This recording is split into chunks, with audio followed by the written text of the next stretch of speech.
ക്ഷമ ഈ മുൻ IB ഉദ്യോഗസ്ഥൻ സുകാന്ത് സുരേഷ് അയാളെ റിമാൻഡ് ചെയ്തിരിക്കുകയാണ്. നമുക്കറിയാം കേരളത്തിലെ പ്രമാദമായ ഒരു കേസ് IB ഉദ്യോഗസ്ഥയുടെ ആത്മഹത്യ. ആ ആത്മഹത്യക്ക് കാരണക്കാരൻ സുകാന്ത് സുരേഷാണ് എന്നാണ് പോലീസ് കണ്ടെത്തിയിരിക്കുന്നത്. അയാളുടെ വാട്സപ്പ് ചാറ്റ് ഉൾപ്പെടെ പുറത്തു വന്നിട്ടുണ്ട്. അതുമാത്രമല്ല ഇയാൾ മുൻപും നേരത്തെയും ഇതുതന്നെയാണ് ഇയാളുടെ പ്രധാനപ്പെട്ട ഹോബി. സ്ത്രീകളെ ഇങ്ങനെ ഉപയോഗിക്കുക, അവരെ ഒഴിവാക്കുക, അതാണ് ഇയാൾ ചെയ്തുകൊണ്ടിരിക്കുന്നത്. അപ്പോൾ ഇപ്പോൾ റിമാൻഡിലാണ് സുകാന്ത് സുരേഷിൻ്റെ. അപ്പോൾ അതുമാത്രമല്ല അവർ അയാളെ പുറത്താക്കിയിട്ടുണ്ട്, ജോലിയിൽ നിന്ന് പുറത്താക്കിയിട്ടുണ്ട്. എന്നാലും സാമ്പത്തികമായി നല്ല ശേഷിയുള്ള കുടുംബത്തിലെ ആളാണ്, അതുകൊണ്ട് പേടിക്കാനില്ല. എന്ത് പേടിക്കാതിരിക്കാനാ? അകത്ത് പോകും, അവിടെ കിടക്കേണ്ടി വരും, അകത്ത് പോകും. ഡീറ്റെയിൽ രേഖകളാണ് കയ്യിരിക്കുന്നത്. ഇര മരണപ്പെട്ടു, അകത്ത് പോകും. ഇര മരണപ്പെടാതിരിക്കുന്ന കേസാണെങ്കിൽ ഇത്രയധികം ബാധിക്കില്ല. പക്ഷേ ഇര മരണപ്പെട്ട കേസാണ് ഇത്. ഇര മരണപ്പെട്ട കേസാകുമ്പോൾ സ്വാഭാവികമായിട്ടും ഇത് ബാധിക്കും. പിന്നെ ഇയാൾക്കെതിരെ ശക്തമായ തെളിവുകൾ അവിടെയുണ്ട്. ഒന്ന്, ഇവരെടുത്തിരിക്കുന്ന റൂം ബുക്കിംഗ്, അത് വലിയ ശക്തമായ തെളിവാണ്. റൂം ബുക്ക് ചെയ്തിട്ടുള്ള തെളിവ്, ഇവർ ഒരുമിച്ച് താമസിച്ചിട്ടുണ്ട് എന്ന് തെളിയിക്കുന്ന രേഖ. പിന്നെ ഇവർ ഒരുമിച്ച് എടുത്തിരിക്കുന്ന അപ്പാർട്ട്മെൻറ്റ്, അതിലും ഈ പറയുന്ന കരാറിൽ ഈ IB ഉദ്യോഗസ്ഥരുടെ പേരുണ്ട്. പിന്നെ ആ ടെലഗ്രാമിൽ അയച്ചിരിക്കുന്ന ചാറ്റ്, ഐഫോണിൽ നിന്നും വീണ്ടെടുത്തിരിക്കുന്ന തെളിവ്, അത് വളരെ പ്രധാനപ്പെട്ട തെളിവാണ്. പിന്നെ അത് കഴിഞ്ഞിട്ട് ഇപ്പോൾ ഏറ്റവും അവസാനം പോലീസ് ഒരു സാധനം കൂടെ കൊണ്ടുപോയി കൊടുത്തു. ഈ സുകാന്ത് ഇവരുടെ അമ്മയ്ക്ക് ഫെബ്രുവരി 25 ഫെബ്രുവരി 22 ഇവരുടെ അമ്മയ്ക്ക് ഒരു മെസ്സേജ് അയച്ചിട്ടുണ്ട് ഈ IB ഉദ്യോഗസ്ഥരുടെ. അതിൽ പറഞ്ഞിരിക്കുന്നത് ഇങ്ങനെയാണ്: നിങ്ങളുടെ മകളെ വിവാഹം കഴിക്കാനുള്ള സാഹചര്യം എനിക്ക് ഇല്ല. അത് ഞാൻ പലതവണ അവരെ പറഞ്ഞ് മനസ്സിലാക്കാൻ ശ്രമിച്ചിട്ട് അവർക്കത് ബോധ്യപ്പെടുന്നില്ല. സോ നിങ്ങൾക്ക് ഇനിയും പ്രതീക്ഷ നൽകി മുന്നോട്ട് പോകാൻ എനിക്കാവില്ലാത്തതിനാൽ കുട്ടിയെ നിങ്ങൾ തന്നെ പറഞ്ഞ് ആൻറ്റി തന്നെ പറഞ്ഞ് മനസ്സിലാക്കണമെന്ന് ഞാൻ അഭ്യർത്ഥിക്കുന്നു. ഇംഗ്ലീഷിലാണ് അയച്ചിരിക്കുന്നത്, ഞാൻ മലയാളം പറഞ്ഞേ ഉള്ളൂ. അഭ്യർത്ഥിക്കുന്നു. ഈ കുട്ടിയെ കൗൺസിലിങ്ങിനും അതുപോലെ തന്നെ തെറാപ്പിക്കും വിധേയമാക്കണം. പറഞ്ഞ് ബോധ്യപ്പെടുത്തുക എന്നുള്ളത് ഈ കുട്ടിയുടെ കാര്യത്തിൽ ബുദ്ധിമുട്ടാണ് എന്നുള്ള കാര്യങ്ങളാണ് ഇയാൾ ഇത്രയെല്ലാം ചെയ്തതിന് ശേഷമാണ് ഈ പറയുന്നത്. അതെ, ഇയാളുടെ അമ്മയ്ക്ക് അയച്ചിരിക്കുന്നത്. പക്ഷേ ഇയാൾ ഹൈക്കോടതിയിൽ കൊണ്ടുവരുത്തിരിക്കുന്ന തെളിവ് ഹൈക്കോടതിയെ പറ്റിക്കുന്ന രീതിയിലാണ് കുറേ കാര്യങ്ങൾ ഇയാളുടെ ആൻറ്റിസിപ്പേറ്ററി ബെയിലിൽ കൊണ്ടുപോയി കൊടുത്തത്. അതാണ് ഇത്രയും കാലം ഇയാളുടെ ആൻറ്റിസിപ്പേറ്ററി ബെയിലിൽ സൂക്ഷ്മമായ പരിശോധന ഹൈക്കോടതി നടത്തിയത്. അന്ന് ഞാൻ ചർച്ചയിൽ പറഞ്ഞു, ഹൈക്കോടതി ഇത് തള്ളുകയാണ് എന്നുണ്ടെങ്കിൽ ഇയാൾ ഒരു ഉഡായിപ്പാണ് എന്നുള്ളത് വെളിവായി എന്നുള്ളതാണ്. കാരണം അത്രയും സൂക്ഷ്മമായി ഹൈക്കോടതി ഇത് പരിഗണിച്ചു. ഇയാൾ പല കാര്യങ്ങളും കൊണ്ടുപോയി കൊടുത്തു. ഒരു ജ്യോതിഷൻ ഉണ്ട് എന്ന് പറഞ്ഞിരിക്കുന്ന, നിങ്ങൾ തമ്മിൽ ചേരില്ല എന്ന് പറഞ്ഞിരിക്കുന്ന ഇവരുടെ മാതാപിതാക്കൾ അയച്ചിരിക്കുന്ന ഒരു മെസ്സേജ് അടക്കമുള്ള കാര്യങ്ങളാണ് ഇയാൾ അവിടെ കൊണ്ടുപോയി കൊടുത്തത്. ഇതിൻ്റെ മുകളിലോട്ടുള്ളതും താഴോട്ടുള്ളതൊന്നും ഇയാൾ കൊണ്ടുകൊടുത്തു. പക്ഷേ അതിൻ്റെ മുകളിലോട്ടുള്ളതും താഴോട്ടുള്ളതും എല്ലാം പുറത്തു വന്നു. ഇത് മറ്റൊരു സംഭാഷണത്തിനിടെ നിനക്ക് എൻ്റെ മകളെ വേണ്ട എന്നുണ്ടെങ്കിൽ എൻ്റെ മകൾക്ക് നിന്നെ ഇന്നലെ വേണ്ട എന്നുള്ള രീതിയിലുള്ള സംസാരത്തിൻ്റെ ഇടയിലുണ്ടായ ഒരു സാധനമാണിത്. ഈ സാധനമാണ് ഒരു IB ഉദ്യോഗസ്ഥൻ്റെ കൂർമ്മ ബുദ്ധി ഉപയോഗിച്ചുകൊണ്ട് എന്നെയാണ് ഒഴിവാക്കിയത് എന്ന രീതിയിൽ അവിടെ സ്ഥാപിച്ചെടുക്കാൻ വേണ്ടി ശ്രമിച്ചത്. അല്ല, ഇയാൾ ആദ്യമേ തന്നെ ഈ പെൺകുട്ടിയുടെ മാതാപിതാക്കൾക്കെതിരെ തിരിഞ്ഞായിരുന്നല്ലോ. അവരാണ് ഈ ബന്ധം വേണ്ടെന്ന്. അയാൾ അവർക്കെതിരെ മാത്രമോ? പേട്ട SHOക്കെതിരെ ഇയാൾ തിരിഞ്ഞു. പേട്ട SHOക്കെതിരെ ഇയാൾ ഹൈക്കോടതിയിൽ ഹർജി സമർപ്പിച്ചു. പേട്ട SHO, അതായത് കേസ് ഡയറിയിലെ മെസ്സേജിൻ്റെ ഡീറ്റെയിൽസ് സ്ക്രീൻഷോട്ടുകൾ പുറത്തുവിട്ടത് പേട്ട SHO ആണ്. അയാൾക്കെതിരെ നടപടി വേണമെന്ന് ആവശ്യപ്പെട്ടുകൊണ്ട് ഹൈക്കോടതിയെ സമീപിച്ചു. അതിൽ തന്നെ ഇയാളുടെ മുൻകൂർ ജാമ്യാപേക്ഷ പരിഗണിക്കുന്ന സമയത്ത് ഇത് ഈ ചില ബുദ്ധിയില്ലാത്ത നടപടികൾ എന്ന് പറയില്ലേ, അതായത് ബുദ്ധിയില്ലാത്ത നടപടികൾ എന്ന് പറയുന്ന സാധനമുണ്ട്. കോടതിയിൽ പോയി ഇപ്പോൾ ജോണേട്ടൻ്റെ ചാറ്റ് പുറത്തു വന്നിരിക്കുന്നു. ആ ചാറ്റ് പുറത്തു വന്നിരിക്കുന്നത് ഞാനാണ് താങ്കളുടെ അഭിഭാഷകൻ. അതിൽ ചാറ്റിൽ കുറച്ച് പ്രശ്നങ്ങളുണ്ടെന്ന് വെച്ചോ.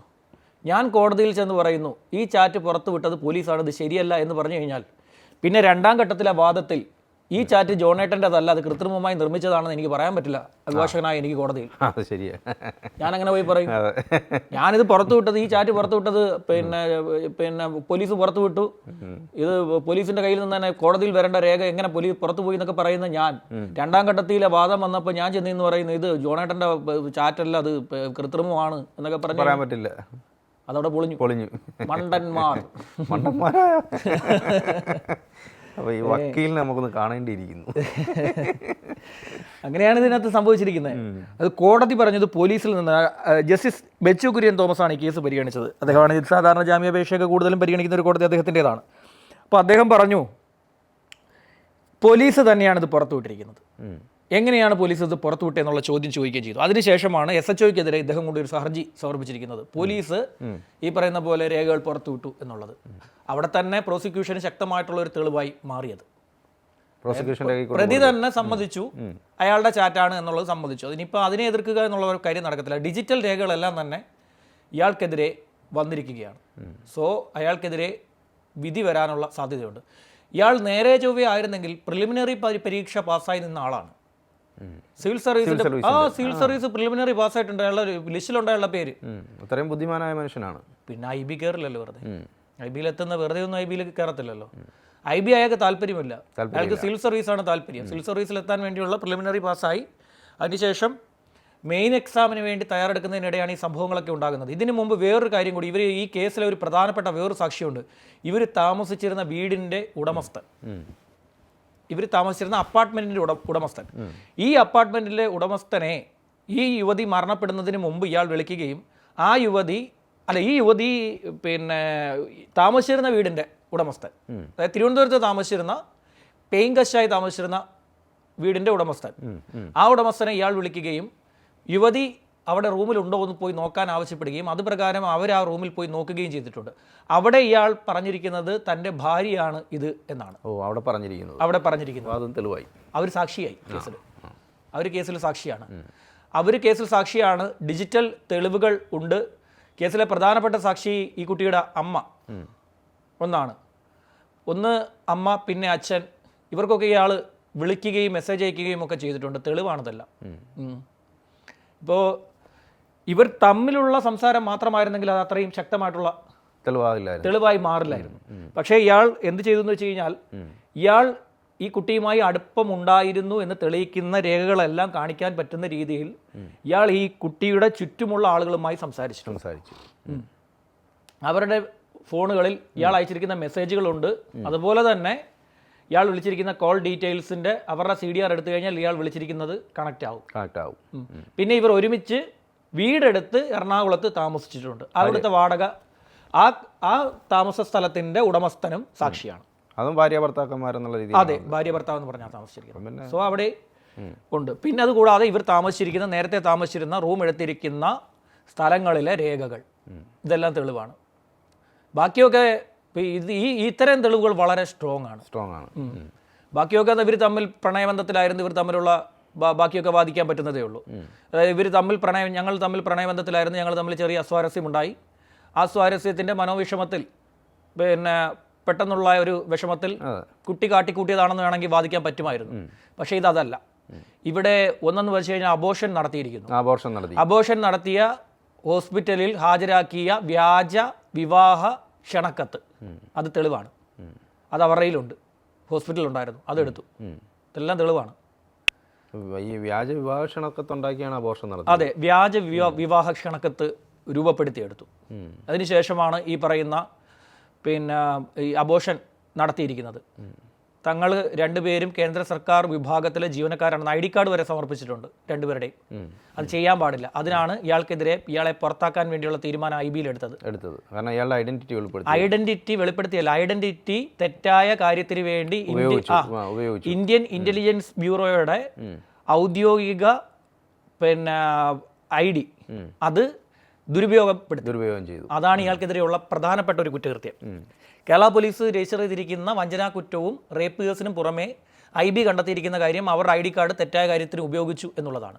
ഒരു ജീവൻ നശിപ്പിച്ച് കളയുന്നതിന് വേണ്ടി അവരുടെ കാർഡ് ഉപയോഗിച്ചു. അതിനാണ് ഇയാളെ ഇത് കളഞ്ഞത്. ഏകിന് കേന്ദ്ര സർക്കാരിലേക്ക് കയറാൻ പാടില്ല എന്ന് പറഞ്ഞിട്ട് കേന്ദ്ര സർക്കാരിലെ ഒരു വിഭാഗത്തിലേക്ക് ഇയാൾക്ക് ജോലി കൊടുക്കാൻ പാടില്ല എന്ന് പറഞ്ഞ റിപ്പോർട്ട് അവിടുന്ന് പോയിട്ടുണ്ട്.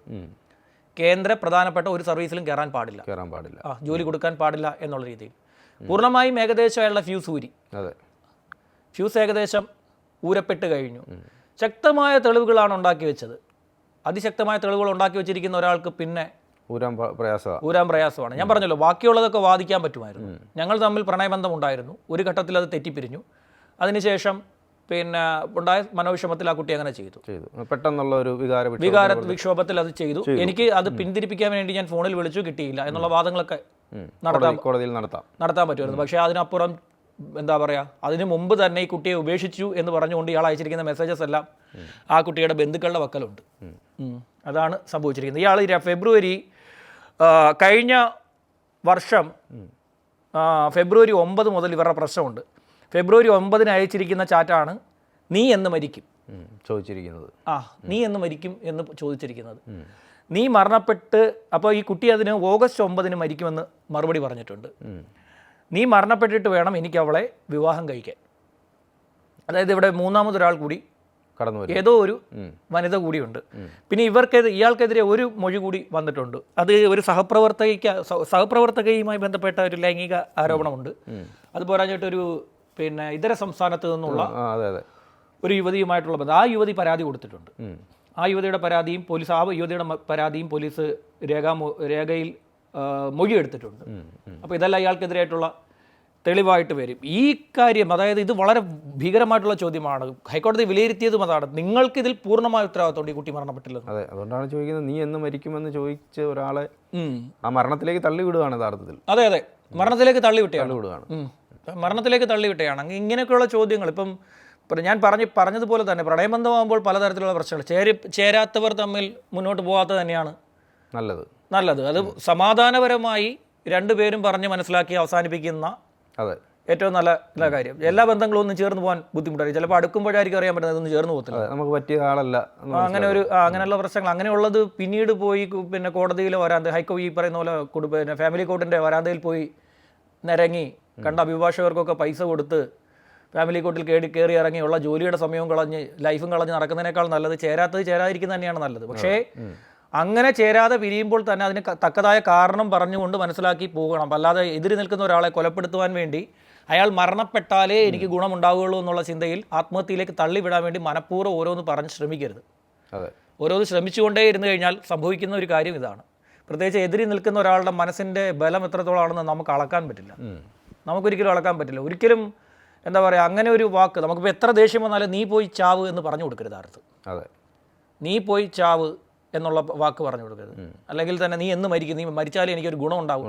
ഇങ്ങനെയുള്ള പ്രവൃത്തി, ഇങ്ങനെയുള്ള അതിപ്പോൾ ഏത് മനുഷ്യനും ആയിക്കോട്ടെ, ആണോ പെണ്ണോ ആയിക്കോട്ടെ, അങ്ങനെയുള്ള വാക്കുകൾ ഉപയോഗിക്കാൻ പാടില്ല. ചില നിലതെറ്റി നിൽക്കുന്ന സമയത്തായിരിക്കും നമ്മളോട് സംസാരിക്കുന്നത്. ആ നിലതെറ്റി നിൽക്കുന്ന സമയത്ത് നമ്മൾ അവരോട് പറയുന്നു നീ പോയി ചാവ്, നീ ചത്താലെങ്കിൽ ഈ പ്രശ്നം തീരുമല്ലോ എന്നൊക്കെ, അങ്ങനെയുള്ള ഡയലോഗ് ചിലർ സ്ഥിരമായി പറയുന്നുണ്ട്. അങ്ങനെ പല കോടതി കേസ്, ആത്മഹത്യാ കേസുകളിൽ ആത്മഹത്യാ പ്രേരണാ കുറ്റത്തിലും ഈ ഡയലോഗുകൾ കയറി വന്നിട്ടുണ്ട്. പോലീസിന്റെ ഈ പറയുന്ന പോലെ പോലീസ് റിപ്പോർട്ട് പരിശോധിച്ചാൽ അറിയാൻ പറ്റും. ആത്മഹത്യാ പ്രേരണാ കുറ്റം ചിലതൊക്കെ എടുത്തു നോക്കി കഴിഞ്ഞാൽ വളരെ വ്യക്തമായി നമുക്കത് മനസ്സിലാക്കാൻ പറ്റും. അതിൽ പറഞ്ഞിരിക്കുന്ന പ്രധാനപ്പെട്ട കാര്യം നീ പോയി ചാവ്, നീ ചത്താലേ ഞാൻ രക്ഷപ്പെടും എന്നൊക്കെ പറഞ്ഞു. ഞങ്ങൾ ഇങ്ങനെയുള്ള കുറേ കേസ് കണ്ടിട്ടുണ്ട്, കുറേ കേസസ് കണ്ടിട്ടുണ്ട്. അപ്പോൾ ഇയാളുടെ കാര്യത്തിൽ ഇയാൾ വളരെ എന്താ പറയുക, ഇയാൾക്ക് ഈ പറയുന്ന പോലെ ഒരാളുടെ മനസ്സിനെ കൈകാര്യം ചെയ്യാനുള്ള ട്രെയിനിങ് ഇവർക്ക് കിട്ടിയിട്ടുണ്ട്. അത് ഈ കുട്ടിക്കും കിട്ടിയിട്ടുണ്ട്, ഇയാൾക്കും കിട്ടിയിട്ടുണ്ട്. പക്ഷേ ഇയാളുടെ മനസ്സിന്റെ ബലം ആ കുട്ടിക്കില്ല. അതാണ് സംഭവിച്ചത്. ആ കുട്ടി എത്തപ്പെടേണ്ട ഒരു സ്ഥലത്തല്ല ആ കുട്ടി എത്തിയത്. ആ കുട്ടി എത്തപ്പെടേണ്ട ഒരു ജോലിയിലല്ല ആ കുട്ടി എത്തപ്പെട്ടത്. ആ കുട്ടിക്ക് കുറച്ചുകൂടെ എന്താ പറയുക, ഇങ്ങനെയുള്ള ഒരു ഈ പ്രൊഫഷന് പറ്റിയ ഒരാളല്ലായിരുന്നു ആ കുട്ടി.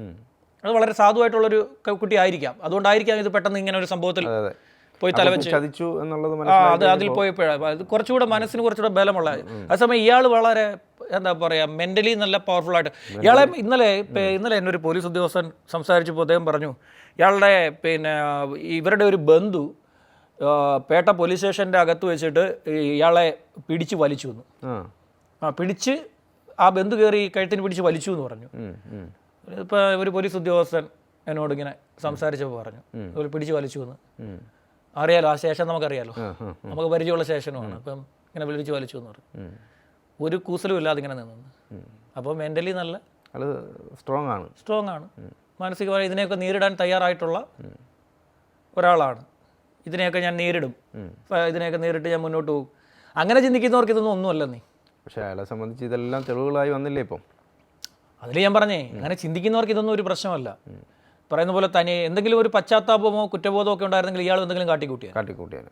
ഇയാൾ ആദ്യഘട്ടത്തിൽ അങ്ങനെയൊക്കെ ചുമ്മാ അതൊക്കെ അവിടെ കിടന്ന് അഭിനയിച്ചു എന്നുള്ളതാണ്. പിന്നീട് ശരിക്കും പറഞ്ഞു കഴിഞ്ഞാൽ ഇയാൾ ഒരുപാട് പേരെ എന്താ പറയുക, ഈ കബളിപ്പിക്കുക. ഹൈക്കോടതി വരെ ഏതാണ്ട് 2 മാസം ഇയാൾക്ക് നീട്ടിക്കൊണ്ട് പോകാൻ പറ്റി. തൻ്റെ മുൻകൂർ ജാമ്യാപേക്ഷയിൽ കൊണ്ടുവന്ന തെളിവുകൾ കണ്ട് ഹൈക്കോടതി ഇത് വളരെ ഇഴകീറി പരിശോധിക്കേണ്ട സമയം എടുക്കേണ്ടി വന്നു. അവസാനമാണ് ഈ ഐഫോണിൻ്റെ ചാറ്റ് പുറത്തുവന്നത്. അപ്പോഴും കോടതിക്ക് മനസ്സിലായി. അപ്പോഴാണ് കോടതിക്കും കാര്യം മനസ്സിലായത്, പിടികിട്ടി. ഇവൻ കുഴപ്പക്കാരനാണ്, ഇവൻ എല്ലാവരെയും കബളിപ്പിച്ച് പോകാനുള്ളൊരു പരിപാടിയാണ് അവൻ ചെയ്തുകൊണ്ടിരുന്നത്. ഒരു IB ഉദ്യോഗസ്ഥൻ എന്നുള്ള നിലയ്ക്ക് അവൻ്റെ ഫീൽഡിൻ്റെ ചെയ്യേണ്ട പ്രവൃത്തി തെറ്റായ കാര്യത്തിന് ഉപയോഗിച്ചു. ആ ബുദ്ധി അവൻ തെറ്റായ കാര്യത്തിന് ഉപയോഗിച്ചു. അത് നമ്മുടെ രാജ്യത്തിന് ഗുണപ്പെടുന്ന രീതിയിൽ ഉപയോഗിക്കേണ്ട ഒരു ബുദ്ധിയെ, തലച്ചോറിനെ തെറ്റായ രീതിയിൽ ഉപയോഗിക്കപ്പെട്ടു. അതെ, ഇവിടെ പോലീസ് തിരയുമ്പോൾ തന്നെ IB ഇയാൾ എവിടെ ഉണ്ടെന്ന് തിരക്കുന്നുണ്ട്. കാര്യം IBയുടെ ട്രെയിനിങ് കിട്ടിയ ആളാണ്. ഇവൻ ഇവിടെ നിന്ന് ചാടി വേറെ ഏതെങ്കിലും രാജ്യത്ത് പോയി വേറെ ഏതെങ്കിലും ചാരസംഘടനയ്ക്കകത്ത് പോയി കയറി കഴിഞ്ഞാലേ പിന്നെ തിരിച്ചു കിട്ടത്തില്ല. ഇവനെ അവരുപയോഗിക്കും. അതെ, അതുകൊണ്ട് IB തിരയുന്നുണ്ട്, കേന്ദ്ര ഏജൻസികൾ ഇവനെ തിരയുന്നുണ്ടായിരുന്നു എവിടെയാണെന്ന് അറിയാൻ വേണ്ടിയിട്ട്. അവർക്ക് പിന്നെ പ്രധാനപ്പെട്ട ഒരു വിവരം കിട്ടിയത് ഇവൻ രാജ്യം വിട്ട് പോയിട്ടില്ല. അങ്ങനെയാണ്. അല്ലെങ്കിൽ ഇവന്റെ ബുദ്ധി അവർ വേറെ എവിടെയെങ്കിലും ചെന്ന് കയറി കഴിഞ്ഞാലേ, ഇവൻ ഇന്ത്യൻ ഇന്റലിജൻസിന്റെ ട്രെയിനിങ് കിട്ടിയ ഒരുത്തന് അവൻ ഇതുപോലെ ഒരു ക്രൈമിൽ ഉൾപ്പെടുകയും അവൻ ചാടി പുറത്തെത്തി ഇത്തരം സംഘങ്ങളുടെ കയ്യിൽ കിട്ടുകയും ചെയ്ത് കഴിഞ്ഞാൽ അവർ ഇവനെ പിന്നെ ഉപയോഗപ്പെടുത്തും. കാര്യം ഇവൻ ഏകദേശമൊക്കെ ഈ പറയുന്ന പോലെ ഇതിന്റെ ഒരു ഡയഗ്രാം മനസ്സിലായിട്ടുള്ള ഒരുത്തനാണല്ലോ. ഇതൊക്കെ ആര് എന്ത് എങ്ങനെയെന്നൊക്കെ അവന് കൃത്യമായി അറിയാൻ ഉള്ള ഒരാളാണ്. അതുകൊണ്ട് അവർ അന്വേഷിക്കും. പുറത്തു പോയില്ല, വെറുതെ പോവില്ല, ശിക്ഷ കിട്ടുന്ന കേസ്. ഞാൻ പറഞ്ഞു, ഇര മരണപ്പെട്ടു എന്ന് മാത്രമല്ല, ഇര മരണപ്പെട്ടതിൽ കൃത്യമായ തെളിവുകൾ, എവിഡൻസ് ഉണ്ട്. അല്ലെങ്കിൽ നമുക്കിപ്പോൾ ഈ പ്രശ്നം പരിഹരിക്കാം, നീ സമാധാനപ്പെട്ടിട്ട് നമുക്ക് പ്രശ്നം പരിഹരിക്കാം, സംസാരിക്കാം എന്നൊക്കെ പറഞ്ഞാൽ അങ്ങനെയുള്ള ചാറ്റല്ലല്ലോ. അല്ലല്ല, അങ്ങനെയുള്ള ചാറ്റാണെങ്കിൽ ഇവന് പറയാം അത് എപ്പോഴും ഇങ്ങനെ സൂയിസൈഡ് ടെൻഡൻസി കാട്ടിക്കൊണ്ടിരുന്ന ഒരു കുട്ടിയാണ്, ഞാൻ അതിനെ പറഞ്ഞ് മനസ്സിലാക്കാനാണ് ശ്രമിച്ചുകൊണ്ടിരുന്നത് എന്നൊക്കെ പറയാൻ പറ്റും. ഇത് അതൊന്നും പറയാൻ പറ്റില്ല. ഇപ്പോൾ അബോർഷൻ നടത്തിയിരിക്കുന്നു, ഭയങ്കര തെളിവാണ്. ഉത്തരവാദിത്തപ്പെട്ട ഒരു ആശുപത്രിയിൽ നിന്നുള്ള രേഖ, അത് പ്രധാനപ്പെട്ട തെളിവാണ്. IBയുടെ ഐഡൻറ്റി കാർഡ് ദുരുപയോഗം ചെയ്തു, പ്രധാനപ്പെട്ട തെളിവ്. വ്യാജ ക്ഷണക്കത്ത്, വിവാഹ ക്ഷണക്കത്ത്, ഇതെല്ലാം ഉണ്ട്. പിന്നെ എടുത്തിരിക്കുന്ന റൂം ബുക്കിംഗ്, ഇവർ രണ്ടുപേരും ഒരുമിച്ചെടുക്കുന്ന റൂം ബുക്കിംഗ്, അങ്ങനെ ഒരുപാട് രേഖകളില്ലേ. പിന്നെ ഇവരുടെ അമ്മയ്ക്ക് അയച്ചിരിക്കുന്ന ചാറ്റ്, പിന്നെ ഇവരുടെ ഈ കുട്ടിയുടെ സുഹൃത്തിന് അയച്ചിരിക്കുന്ന ചാറ്റ്, എല്ലാം കൂടി മൊത്തത്തിൽ സുഗാന്തിൻ്റെ കാര്യം ഗോവിന്ദ. ശരി.